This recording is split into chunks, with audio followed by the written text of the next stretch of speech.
বহুত দিন পরে ব্লগ ভিডিও বানাইতে পেরে গেলাম। এবং আমার তো খেলো না যে আমি সামনেটা অন করি নাই, বিটটা পার হয়ে যায় অন করতে দিচ্ছি। তা যে কথাটা guys বলতে চাই সেটা হচ্ছে, রিসেন্টলি বলো আমি বাইক অ্যাক্সিডেন্ট করছি।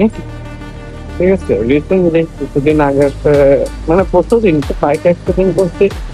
করে আমার একটু হাঁটু হয়ে গেছে।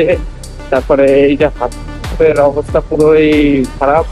তারপরে এই হাতের অবস্থা, এই হাত তো এরকম ইডি মানে পুরোপুরি করতে আসতেছে। কোন রকম বাইকের পিক আপ আর ব্রেকটা চাপতে আসছে আর কি, আর কিছুই না আপাতত। এখন এইটা একটা অন করবো তা মনে নাই, ওইটা অন করে দিয়েছি। আর আমাদের পুরো আজকে সকালবেলায় ফার্স্ট টাইম, সকাল এখনো তেমন একটা বাজেনি, মনে হয় 7টা 10 বাজে সম্ভবত।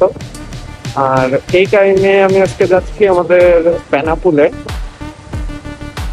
আজকে পুরোটাই একা, কিছু ভাই ব্রাদার বেরোনোর কথা ছিল, তারা বেরোয়নি বা তাদের ফোন দিলাম, তারা ফোনেও পালাম না, না পেয়ে নিজের মতন বেরোয় গেলাম একটা ভিডিও শুট করার জন্য। আমি পুরোপুরি যাবো বেনাপুলে। ঠিক আছে, আমি তো সাসপেন্ড করেই বেরোচ্ছি, কেন আমার পাটা একটু ছুটে গেছে। আমি এগুলো লং প্যান্ট পরতে পারতেছি না, তার জন্য শর্ট প্যান্ট করেই বেরোচ্ছি পুরোপুরি। এবং কি আর করবো, আমাদের সামনে আমার বাসা থেকে বেরোতে পাম্পেতে ট্রেন নিলাম, একটু যাবতীয় কাজ করে ক্যামেরা সেট আপ দিয়ে সবকিছু রেডি করে বসলাম।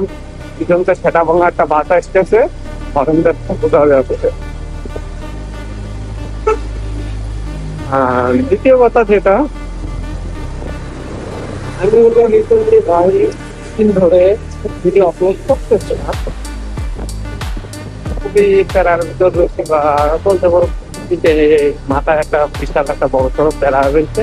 এর জন্য রিসেন্টলি প্রায় 1-1.5 মাস ভিডিও আপলোড করিনি আমি। আমার রাগে রাগে রাগ নিজের ক্ষোভ, এর জন্য আমি কোনো ভিডিও আপলোড করিনি।